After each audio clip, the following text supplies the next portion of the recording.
Buenas tardes con quienes nos observan. Nos encontramos con el psicólogo clínico y máster en neurociencias, Fernando Paladín Escaramillo, que se dedica al psicodiagnóstico, evaluación neurológica y psicoterapia desde hace 21 años y ha formado parte del cuerpo docente de las universidades, Universidad de las Américas, Universidad Politécnica y de la Pontificia Universidad Católica del Ecuador desde hace 18 años. Psicólogo. Es un gusto tenerle en este espacio de entrevista. En nombre de la carrera de Psicología de la Pontificia Universidad Católica del Ecuador, sede Ambato, y en particular de la Cátedra de Psicopatología 1, le hago un extenso agradecimiento por su colaboración en la presente entrevista.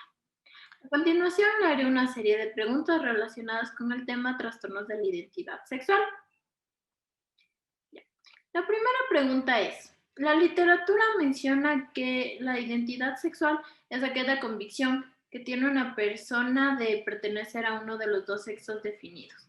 Pero usted como profesional que ha ejercido en este campo, ¿cómo podría definir esta terminología y bajo qué principios diría que esta identidad sexual se construye en una persona? Bien, primero, muchas gracias por la oportunidad para poder colaborar contigo y poder compartir un poco de estos temas, ¿no? Que son siempre interesantes. Bueno, contestando ya la pregunta, lo primero que hay que aclarar son varias cosas, ¿no? Primero es que normalmente el concepto o la frase identidad sexual suele ser equivalente a la identidad de género, ¿sí? A veces se toma como sinónimos.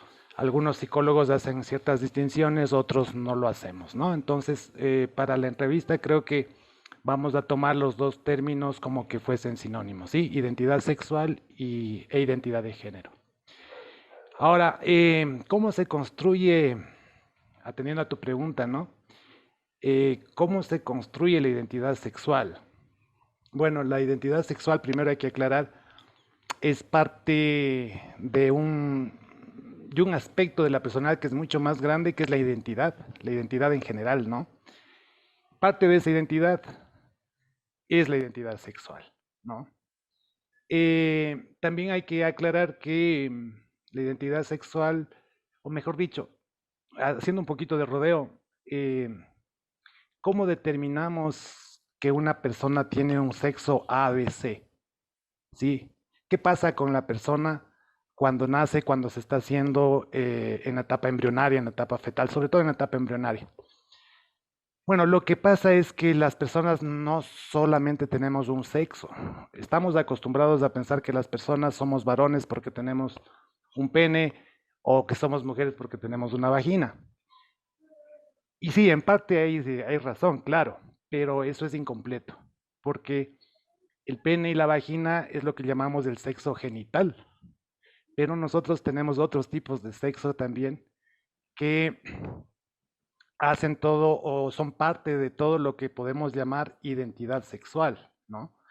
De lo que podemos llamar esto me hace hombre, esto me hace mujer o esto me hace lo que sea, ¿no? Entonces quiero hablar un poco de eso primero para dejar en claro. Entonces ya he hablado del sexo genital, que es uno de los sexos que tenemos, pero también hay otro sexo que es el sexo gonadal, ¿sí? Esto tiene que ver ya con ovarios y testículos, ¿sí? Tenemos el sexo genético, eso está determinado evidentemente por los cromosomas, especialmente por el cromosoma 23, el par 23. Sabemos todos que nosotros, que las mujeres, por ejemplo, tienen el cromosoma, el par 23 es XX, los varones somos XY. También tenemos un sexo somático, es un sexo somático que está formado tanto por el sexo gonadal como por el sexo genital y el sexo genético, ¿no? Estos tres sexos van a ser los responsables de la aparición y desarrollo de los caracteres sexuales primarios y secundarios, ¿no? También, bueno, estos tres sexos que estoy nombrando tienen que ver mucho con lo biológico, evidentemente, ¿no? Pero también tenemos un sexo psicológico, ¿no? Que tiene relación con lo biológico, por supuesto, pero no es lo mismo. El sexo psicológico es más producto de las influencias sociales, de las influencias culturales, que permiten que la persona adquiera una conciencia del propio sexo y de sus conductas sexuales. Y un sexo que es muy, muy importante y que casi nadie suele hablar de él es el sexo cerebral, ¿sí? Nuestro cerebro también tiene un sexo, entre comillas, ¿no? ¿Por qué? Porque el cerebro se configura como cerebro masculino o como cerebro femenino. Y esto ocurre también en las primeras semanas del embarazo, ¿no? Y ocurre gracias a procesos de hormonalización. Básicamente sabemos que el cerebro humano de entrada es cerebro femenino, ¿no? Este es un punto de vista desde la biología, ¿no? Por supuesto. Entonces decía, el cerebro humano de entrada es femenino. Pero ¿qué pasa cuando tengo un embrión XY, es decir, que va a ser varón a futuro? Ese cerebro que de entrada es femenino tiene que masculinizarse. Tiene entre comillas, porque no siempre ocurre. Entonces, esta masculinización, como dije, se debe a estas hormonas, a los andrógenos. Básicamente, el más conocido de los andrógenos es la testosterona, que va a llegar al cerebro que está en formación todavía y lo va a masculinizar, ¿sí? Y eso va a determinar una serie de cuestiones a futuro, ¿sí? Entre ellos la orientación sexual, ¿no? Ahora, el que un cerebro sea masculino no siempre quiere decir que los genitales también son masculinos, ¿sí? A veces tengo genitales femeninos y un cerebro masculino. Y eso me da lugar a ciertos problemas a futuro, ¿no? Bueno, entonces estos sexos es necesario conocerlos y tomarlos en cuenta porque juegan y se relacionan con la identidad sexual, ¿sí? Ahora, ¿qué entiendo yo por identidad sexual? Bueno, básicamente estoy de acuerdo con lo que la mayoría de textos dice o la mayoría de especialistas dicen, ¿no? Es esa convicción, esa conciencia que yo tengo de pertenecer o de ser varón, de ser mujer, independiente muchas veces de los genitales que yo tenga, ¿sí? Yo puedo estar convencido, tengo una percepción íntima de mí mismo, subjetiva, de que, bueno, yo soy varón, independiente, como digo, de si tengo genitales masculinos o femeninos, ¿sí? Esa es la identidad sexual. Yo no necesariamente tengo que estar conforme con mi identidad sexual, ¿no? El que yo me identifique no quiere decir, repito, que yo esté conforme, ¿ya? Eh, hay dos partes en tu pregunta. La segunda parte de tu pregunta era bajo qué principios la identidad sexual Una parte es bajo qué principios diría se, que es cons- identidad se sexual. construye en una persona, ¿no? Ujú. O desde dónde se construye la identidad sexual de la persona. Bueno, en términos muy generales, la identidad se construye desde lo biológico, pero también desde lo psicológico y también desde lo social, ¿sí? Las tres cosas juegan mucho, pueden ser antagonistas o pueden ser concordantes entre sí, ¿no?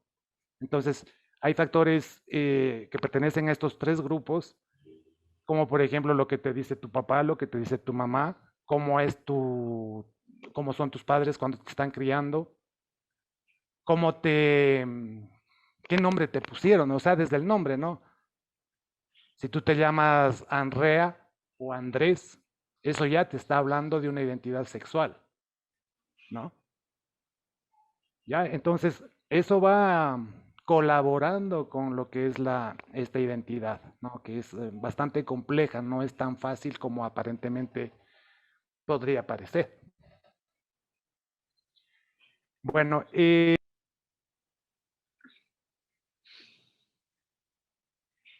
No se le escucha. Creo que es el micrófono. perdón, ahí se me apagó el audio, perdón. Ya, haciendo mejor dicho, considerando estas aclaraciones que acabo de hacer, yo podría decir de la identidad sexual primero, bueno, ya lo dije, pero creo que vale la pena repetirlo, forma parte de la identidad general del sujeto, ¿sí? Junto con sus nombres, con sus apellidos, con su filiación, el cómo se considera el propio sujeto, ¿no? Considerando sus propias características personales, entre ellas las del cuerpo, claro. Identidad sexual o de género entonces sería esa percepción, repito, del sujeto acerca de sí mismo en cuanto a considerarse como hombre, mujer o cualquier otra cosa, ¿no?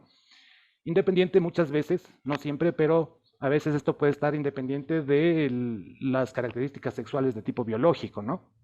Actualmente nosotros sabemos que las personas no solamente se identifican como netamente como mujeres o netamente como varones, ahora tenemos una variedad, ¿no? Bueno, y no es que ahora tenemos, siempre las hemos tenido. Lo que pasa es que no se han visualizado.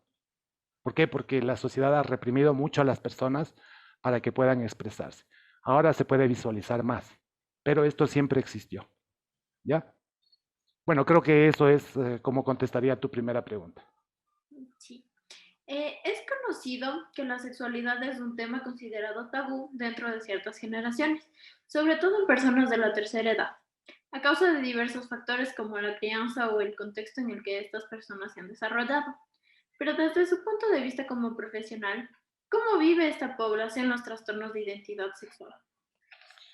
Bueno, en efecto, la pregunta en algunas partes tiene mucha razón, ¿no? Porque con frecuencia dentro de este grupo de edad, ¿no? Que llamamos la tercera edad, justamente por ese contexto socio-histórico que se vivió, que vivieron, en este contexto aprendieron ciertas ideas, como todos aprendemos en nuestras épocas, ¿no? Aprendemos ideas, por ejemplo, del deber ser, del cómo deben ser las cosas. Y dentro de estas ideas, muchas serán muy buenas, pero hay otras que son muy prejuiciadas, ¿sí? Y además, que muchas de esas ideas les falta información actualizada, información científica actualizada, por supuesto. Entonces, el manejo de estas ideas o el tener estas ideas llevan a una comprensión y a un tratamiento muy errado cuando las personas de la tercera edad enfrentan o tienen que hacer frente a hacer, encontrarse, tratar con una persona que tiene una disfunción o que tiene problemas de tipo sexual y sobre todo de género, ¿no? O de orientación también, ¿no? Evidentemente no podemos generalizar, ¿no? No podemos generalizar que todas las personas de la tercera edad tienen estos prejuicios, bueno, pero sí con mucha frecuencia, y yo creo que en la mayoría, sí se tiene esta falta de información y se tiene prejuicios, ¿no? Por ejemplo, de lo que yo he escuchado en mi consultorio, en unos 2, 3, 4 casos que he atendido, por ejemplo, de chicos que vienen traídos por sus padres, chicos que son homosexuales, por ejemplo, ¿no? O chicas lesbianas. Entonces, los padres creen que es un problema psicológico y per se eso no es un problema psicológico, ni siquiera es un problema por sí solo, ¿no? Pero ellos consideran que es un problema. Y la demanda de ellos o el motivo de consulta de ellos lo que expresan es quiero que le cure o quiero que no sea gay o que no sea lesbiana. ¿Sí? Entonces, esa demanda ya demuestra que allí hay un prejuicio primero y también una falta de información, ¿no? Y bueno, estas mismas personas, eh, que pueden ser de la tercera edad, pero no solamente, ¿no? También de adultos maduros también manejan este tipo de ideas equivocadas que se pueden expresar en lo que se puede uno dar cuenta en lo que ellos van diciendo. Por ejemplo, ellos creen que las personas que tienen algún problema de identidad o de tendencia sexual creen que están por un mal camino, que fue, algo hicieron, tomaron una mala decisión y se fueron por un mal camino, ¿sí? Creen que la homosexualidad es una cuestión de decisión personal y no es una cuestión de decisión personal, ¿sí? Por ejemplo, ¿no? Otras expresiones u otras cosas que me han comentado así dentro de la consulta es que se asume que una persona es homosexual o que es transexual o que es travesti o lo que sea, porque cuando fueron niños fueron abusados sexualmente. Eso no es una regla, ¿sí? No es una regla. Puede ser que sí, de pronto en algún caso sí se dé esto, pero no es una regla, ¿no? O también, incluso hay personas un poco más retrógradas que creen que las personas están poseídas. Entonces acuden a un exorcismo, ¿no? Esto un poco refleja ideas que vienen de la Edad Media, para que son ideas medievales, pero que todavía persisten lastimosamente, ¿no? Y eso, bueno, eso es básicamente ignorancia, ¿no?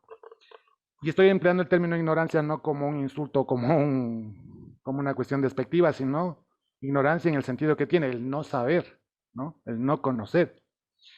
También creen, a veces, también por lo que he escuchado, creen que una persona que con estos problemas está loca o que tiene un trastorno mental. Y estas personas ni lo uno ni lo otro, ¿sí? También, ¿cómo hay que tratarlas? No hay que aislarles, hay que llevarles a un psiquiátrico, hay que encerrarles, no hay que dejarles que tengan contacto con los niños o con las niñas. Cuídate de este, ¿no? Entonces consideran que son personas peligrosas, ¿no? Entonces, más o menos estas expresiones recogen esta falta de información que hay que combatir. La falta de información, la ignorancia obviamente es uno de los principales males que nos aquejan y que hay que combatir, hay que informar a la población, ¿no? En todos los niveles de edad y de género y de lo que sea, ¿no? Bueno, eso es más o menos la respuesta a tu segunda pregunta. Sí, y uno de los temas que más trató fue esto de la ignorancia sobre todo este campo de la sexualidad y ciertamente hay muchas personas que por falta de información acuden a métodos medievales para tratar este tipo de cuestiones. Sí, incluso mira, fíjate que a nivel social yo he visto en las calles propagandas de clínicas, entre comillas, donde ofrecen curarte de la homosexualidad. Yo no sé qué harán. Bueno, sí sé qué hacen y es terrible. Es terrible. Esas clínicas no son ningunas clínicas. Sí, son centros de tortura. ¿Sí? Entonces, es terrible eso, ¿no? Es súper terrible. Ciertamente. Uno de los factores que forma parte de la identidad sexual de una persona es la crianza. ¿Cómo y qué tanto influye este factor? Depende. No se puede decir que influya mucho o poco, ¿no? Depende de cada situación. En todo caso, me voy a centrar un poco definiendo qué es la crianza para poder explicar luego lo otro que viene, ¿no? La crianza básicamente es un proceso, ¿no? Es un proceso de formación inicial que se da normalmente dentro de un grupo familiar con lazos de parentesco, aunque no siempre hay los lazos de parentesco, ¿no? Pero es un grupo familiar. Este grupo, el grupo familiar, de alguna manera representa y transmite los valores sociales, ¿no? Los valores culturales, y también transmite los prejuicios de los que estábamos hablando, ¿sí? Entonces, dentro de estos prejuicios está, por ejemplo, que es que una persona o bien es varón o bien es mujer, dependiendo únicamente de la forma de sus genitales, ¿sí? Y como acabé de contestarte tu primera pregunta, sí, esa es la forma más obvia de distinguir a varón de mujer, ¿no? Pero no es la única. Y a veces podemos equivocarnos. En la crianza, en la mayor parte de las labores de crianza, no hay otra alternativa al varón y a la mujer, ¿ya? No se abre como información, ¿no? Al niño que se le está criando, no se le abre la perspectiva de que puede haber una cosa diferente a varón y mujer, ¿no? Y por supuesto que esto no es cierto. Entonces la identidad sexual tiene mucho que ver con la sexualización cerebral que te decía, que como dije también es un evento sobre todo biológico. Entonces la crianza, dependiendo de las características de la crianza, porque hay formas de criar y criar, y también de las características de la persona que está siendo criada, la crianza puede ser muy positiva, ¿sí? O también muy negativa, dependiendo. Por eso yo decía depende, ¿no?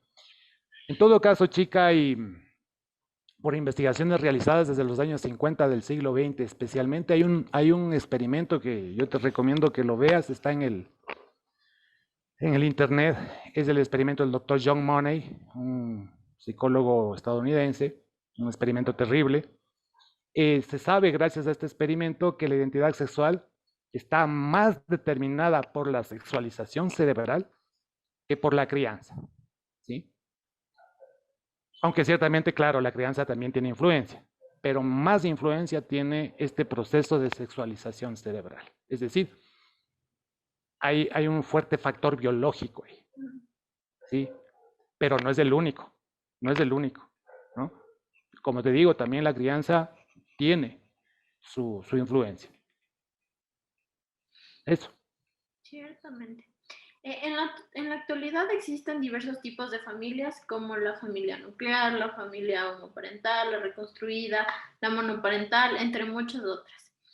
Eh, ¿Tiene algo que ver el tipo de familia en el que una persona se cría eh, con, es- con que ésta desarrolle o no algún trastorno de identidad sexual como la transexualidad, por ejemplo? No, no. Si hablamos específicamente de la transexualidad, que es disforia de género, ¿no? Es una de las formas más notorias de esta disforia de género. Sabemos desde la biología también que independiente de a qué familia vaya un niño que recién nace, no tiene nada que ver con este trastorno, ¿sí?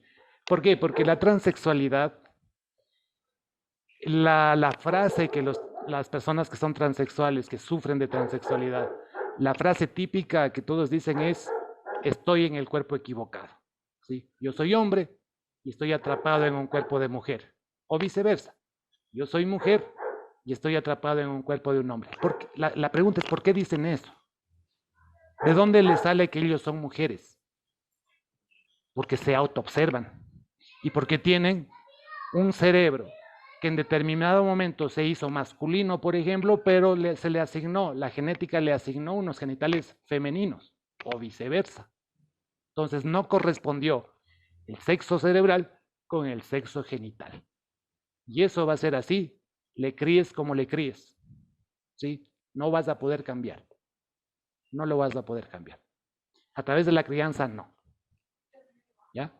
Obviamente eso necesita un tipo de atención especial, que me parece que tienes una pregunta al respecto.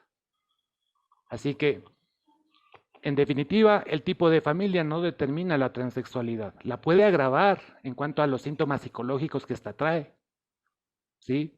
Eso sí, o también la puede aliviar, pero siempre respecto de los síntomas psicológicos, es decir, el malestar que tiene la persona, que puede ser depresión, irritabilidad, frustración, etcétera, ¿no? Y bueno, cuando de paso te digo que la transexualidad cuando no es bien tratada, tiene un elevado riesgo de suicidio, sí, lastimosamente, lastimosamente. Sí, eso sí, cuando estaba haciendo el cuestionario, de hecho, leí sobre eso. Y bueno, mi pregunta de hecho surgió porque entre los argumentos que encontré en una página para que los padres, sobre todo las familias homoparentales, no adopten es que los niños pueden salir igual que ellos, homosexuales o pueden tener trastornos de identidad sexual. Entonces me dio una curiosidad saber si es que hay una relación entre esto, pero creo que ya con su respuesta quedó claro de que Sí, te complemento algo más. O sea, hace un tiempo y en las noticias veíamos que los homosexuales luchaban mucho a nivel legal para poder adoptar niños, lesbianas y homosexuales. Y cierta parte de la sociedad se oponía, porque decían, no, si un niño va a manos a padres homosexuales o lesbianas, se van a pervertir, se van a dañar, se van a enfermar. Y no es cierto eso no es cierto, ¿sí? No es cierto. El que yo tenga padres homosexuales va a implicar que yo deba ser criado de una manera particular, de una manera un poco problemática, sí, porque la sociedad no va a entender el que yo tenga un papá y una mamá que sean varones los dos. El problema es que la sociedad les causa el problema, valga la redundancia, pero por sí solo eso no es ningún problema, ¿ya? Entonces, un poco también para conectar con todos los prejuicios que tenemos, ¿no? Y también ligar con esto de la crianza. El que a mí me críen dos padres homosexuales, repito, no quiere decir que yo voy a ser homosexual, ¿sí? Porque les hago acuerdo nuevamente, esto tiene que ver con sexualización del cerebro. exactamente. Se sabe que uno de los periodos clave de la vida de una persona es la adolescencia, ya que durante esta etapa la persona pasa por una serie de cambios que le afectan física, psicológica y socialmente, esta última siendo crucial para el desarrollo de su identidad. ¿De qué manera influye en la vida de una persona el tener disforia de género, sobre todo durante esta etapa? Ya. Bueno, primero también así dejemos en claro qué estoy entendiendo yo por disforia de género, ¿no?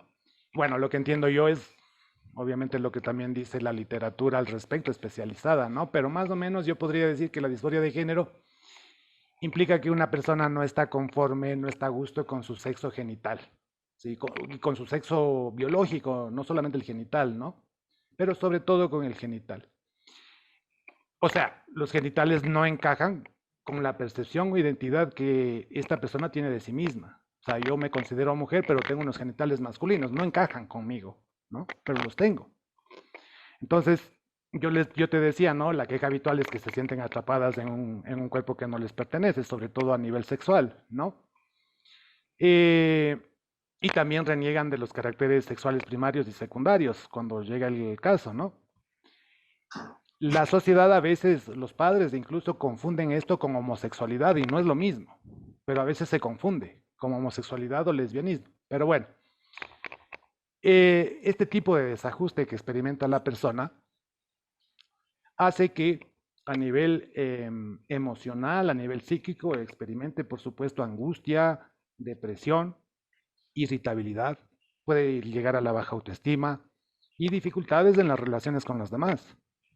Porque fíjate, si yo soy mujer, yo me percibo como mujer, aunque tenga genitales masculinos, y yo decido hacer respetar mi condición de mujer, entonces voy a vestirme como mujer, a hablar como mujer, ¿sí? Y claro, eso, siendo yo varón y teniendo esta conducta femenina, me va a crear problemas interpersonales, ¿sí? Sobre todo hablando de los prejuicios que todos tenemos, unos más, otros menos, unos más graves, otros menos graves, ¿no? Pero en general la sociedad como que no está muy educada para tolerar, y la palabra tolerar es fea, sino para incluir a este tipo de personas dentro de sus relaciones, ¿no? Entonces, la disforia de género asociada a la adolescencia, a la crisis adolescencial, que ya de por sí es una crisis, ¿no? Ya los adolescentes tienen que hacer mucho con su crisis, puede primero crear una mayor confusión, ¿sí? Sobre todo si su trastorno no ha sido tratado, ¿ya? Entonces va a haber una especie de dificultad o va a tener más dificultades que a otros adolescentes que no tienen el trastorno para consolidar su identidad, ¿no? Y no solo la sexual, ¿no? Sino sobre todo si no, como ya dije, toda la identidad, no solo la sexual, ¿no? Entonces, esto es más grave si es que la persona, el adolescente, no cuenta con un apoyo social, no cuenta con una red social que le apoye y que le sepa conducir y le sepa orientar, ¿no? Entonces, eso es el impacto que podría tener el trastorno durante la adolescencia. Entonces, la mayoría de problemas en el adolescente sería, yo creo, tanto a nivel psicológico como a nivel social, ¿no? Ciertamente, y más, esta pregunta creo que es muy importante porque durante esta época que se ve un poco más de inclusión, a pesar de verse esto, se ve que muchas personas todavía se encuentran un poco cerradas ante la idea Sí, sí, de convivir con una persona que sea transexual o alguien que tenga gustos diferentes de los tuyos. Entonces siempre es bastante importante saber que puede que existen personas que tienen estos problemas, pero que no siempre la inclusión está ahí y que cualquier actitud puede afectarles y cómo les afecta es bastante claro, y importante. peor aún, no solamente la relación, es simplemente el ver a alguien en la calle que de pronto es un travesti, de pronto es un homosexual o tiene este trastorno disfórico. Eso ya, eso en las personas, solamente el ver, sin ni siquiera acercarme a ver cómo se llama, ni es mi amigo, ni es mi pariente, ya crea incomodidad, ¿sí? Ya crea incomodidad. Y peor aún, tú sabes también por las noticias, y a veces yo lo he presenciado en la calle, hay homosexuales, hay personas que están vestidos con el sexo que no le corresponde, entre comillas, y son agredidos físicamente, a veces son muertos incluso, ¿no? Entonces, hay un problema muy grave ahí a nivel social, que no es el problema del homosexual, que no es el problema no es del homosexualismo, no es del transvestismo, no es el transexualismo, no es el bisexualismo tampoco. El problema es que los otros no entendemos qué está pasando con esa persona. Y perdemos de vista que estas personas son eso, son personas. que merecen todo el respeto y que tienen toda la dignidad de cualquier otra persona, ¿no? Entonces, hay mucho también que luchar, no solamente con la información y la ignorancia, sino también con la cuestión ética, ¿no? ¿Cómo es que tratamos al otro? Ciertamente, mejor no se podía haber dicho. Todavía hay muchas partes que mejorar para tener una sociedad donde todos podamos ser incluidos y sobre todo haya bastante respeto a lo que cualquier persona crea, Así es. sienta, etcétera. Pasando a la última pregunta, ¿qué signos y síntomas precoces pueden ayudar a una persona a identificar una disforia de género? ¿Y qué se puede hacer en estos casos? Ya, las personas con disforia de género casi siempre, no siempre, pero casi siempre presentan signos precoces, ¿sí? Que a veces son muy sutiles, pero otras veces son muy evidentes, ¿no? O sea, cuando digo síntomas precoces, quiere decir que van a aparecer ya desde la infancia, ¿sí? Desde 3 años, 2 años incluso, ¿no? Suelen ya aparecer. Entonces, ¿cuáles serían estos síntomas, no? Bueno, básicamente es un poco lo que dicen los niños respecto de sí mismos, también los juegos que hacen, las actividades que hacen, los juguetes que prefieren, ¿no? Por ejemplo, ¿qué dice un niño que probablemente tenga una cuestión de transexualismo? Lo va a decir con insistencia, además, que quiere ser niño y no niña. O al revés, que quiere ser niña y no niño, ¿no? O sea, está disconforme con lo que ella más o menos sospecha que es ser niño o niña, ¿no? Ya, también otras cosas son, por ejemplo, tener cierto favoritismo, cierta predominancia en la realización de ciertas actividades que la sociedad asigna o a mujeres o a hombres, ¿no? Por ejemplo, un niño va a preferir actividades, entre comillas, femeninas, ¿no? Que son la cuestión, como dije, asignada por la sociedad. O sea, va a querer jugar, por ejemplo, más a la cocinita, va a rechazar los juegos considerados como típicamente masculinos, no tan bruscos, ¿no? Va a rechazar lo uno y va a acercarse a lo otro. También va a preferir un niño que probablemente tenga transexualismo, un niño va a preferir la compañía femenina, que está más de acorde con lo que, como él se siente, ¿sí? Sabemos que los niños que no tienen transexualismo, los niños prefieren a los niños y las niñas se llevan más con las niñas, eso es parte normal, ¿no? Sobre todo en la infancia. Entonces también va a llamar la atención eso porque el niño va a ser muy insistente, siendo niño, querer jugar con niñas o siendo niña, querer jugar con niños, ¿no? Siendo niña desde el punto de vista genital, por supuesto, ¿no? También va a preferir vestimentas del otro sexo o del sexo complementario, como dije, los juegos, ¿no? Típicamente que también lo hace el sexo complementario y va a manifestar disgusto, por ejemplo, por los propios genitales.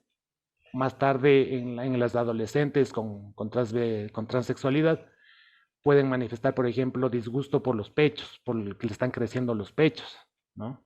Entonces, bueno, esos son un poco las llamadas de atención a las cuales uno debe estar atento, sobre todo cuando son muy frecuentes, ¿no?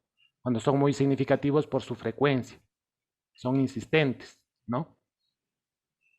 Bueno, ¿qué hacer frente a esto, no? Cuando ya sospechamos y probablemente ya un niño, una niña o una persona ya esté diagnosticada con este problema y bien diagnosticada. ¿Qué hacer? Bueno, un poco lo obvio, ¿no? Que es dar una ayuda especializada, ¿no? Una ayuda profesional especializada. Lo más adecuado es planificar una intervención con la familia. Eso es lo primero que uno tiene que hacer, ¿no? ¿Para qué hay que hacer una intervención con la familia? Bueno, para dar cierto asesoramiento de cómo esta familia debe conducirse, cómo debe tratar a su hijo, a su hija, ¿no? Entonces, en parte eso y también para informar, como dije, ¿no? Porque hay que combatir siempre la ignorancia, ¿no? Entonces, informar, educar al respecto de la transexualidad y no solamente de la transexualidad, sino acerca de la diversidad, ¿no? Educar e informar sobre la diversidad, proporcionarles información científica sobre posibles causas y soluciones, ¿sí? Al respecto de este trastorno. Promover la aceptación incondicional al hijo, No tiene un niño o una niña, no tiene por qué ser rechazado porque es transexual, no tiene por qué ser rechazado, no. Aceptar la identidad que la persona dice que tiene, con la que se siente más afín. Hay que respetarle, no hay que hacerle bromas, no hay que criticarle, no hay que juzgarle desde el plano moralista, ¿no? Permitirle vivir, por supuesto, en concordancia con su identidad. Usar la identidad que desea la persona o que tiene la persona. Sí, usar esa identidad. Yo como papá le puse Andrés, pero si mi hijo tiene transexualismo y decide cambiarse por Andrea, yo le tengo que llamar por Andrea y no por Andrés. O sea, respetarle, ¿no? Entonces, eso también, ¿qué más? Ayudarle a una interacción con los demás, una interacción que sea diversa. Ayudarle en la cuestión de apoyarle en el colegio, por ejemplo, hablar con los profesores, hablar con los compañeros, para que ellos también acepten la diversidad, ¿no? Bueno, básicamente eso creo que sería unos tips, porque esto es complejo, como dije, unos tips para hacer con una persona que tenga este trastorno. También podríamos anotar que hay que señalarle, hay que decirle al chico, a la chica que él o ella va a poder ser como sea realmente a futuro, ¿no? Que de pronto la solución no es ahora, pero sí a futuro. De hecho, hay soluciones a futuro como la reasignación de sexo, por ejemplo, o los bloqueadores hormonales, etcétera, etcétera. Pero eso se puede aplicar no en los niños, no en la adolescencia temprana, sino ya a la salida de la adolescencia. Entonces, hay que también, claro, informarle al chico, a la chica que está sufriendo de esto, ¿no? Se le puede decir, no te angusties ahora, irás viendo cómo te sientes y lo que quieres, ¿no? Porque esto puede causar confusión, claro está. Y también siempre hacerle saber que hay un afecto positivo ahí hacia él o hacia ella, ¿no? Algo así como te queremos, te vamos a apoyar de todas las maneras posibles. ¿Qué no hacer? Bueno, ya un poco dije antes, ¿no? Criticarle al niño en términos moralistas, contradecir o desvalorar lo que la persona dice sentir respecto de su identidad sexual, maltratarle o castigarle porque no se está conduciendo como el papá o la mamá espera que se conduzca a nivel sexual, justamente, ¿no? Eh, si es que es hombre, claro, los padres queremos que sea bien machote, ¿no? Si es mujercita, queremos que sea bien femininita y que sea de su casita. Eso no está bien tampoco, esos son estereotipos nada más, ¿no? Eh, comentar lo que le está pasando al niño continuamente, eso tampoco hay que hacer. Elevar a cuestiones de comentarios, de comentar con la vecina, con el vecino, con los amigos. No, hay que guardar la intimidad, no solamente en el caso del transexualismo, sino en todos los casos, ¿no? Hay que ser muy prudentes con lo que uno comenta de sus hijos. No sobreproteger, pero sí dar la protección que sea necesaria. Eso sí, pero no sobreproteger. Y tampoco hay que sobredimensionar el problema, ¿no? Esas son las cosas que no hay que hacer. Bueno, no es todo lo que uno puede hacer, pero es como lo más importante, ¿no? Eso sí, Listo. hay ciertos tips que tal vez pueden servir a cualquier persona que esté pasando por Mm, eso. Siempre es importante informar porque exacto. donde quiera puedes encontrarte con una persona que pase por esto. Yo, por ejemplo, tuve un compañero que pasó por eso, entonces siempre es importante informar. Aunque sean cosas pequeñas, ya te indican lo que debes y lo que no debes hacer para ayudarle a esa persona en su transición y ayudar a que esta sea lo más favorable posible. Así es, así es, así es. Bueno, estas fueron las respuestas del psicólogo clínico y máster universitario en neurociencias, Fernando Paladines Jaramillo. Espero que haya sido de utilidad para ustedes, psicólogo. Le vuelvo a extender el agradecimiento por su participación. Creo que sus respuestas nos enriquecieron a todos. Muchas gracias. Gracias a ti y un gusto colaborar. Muchas gracias. Hasta luego. Chao, chao.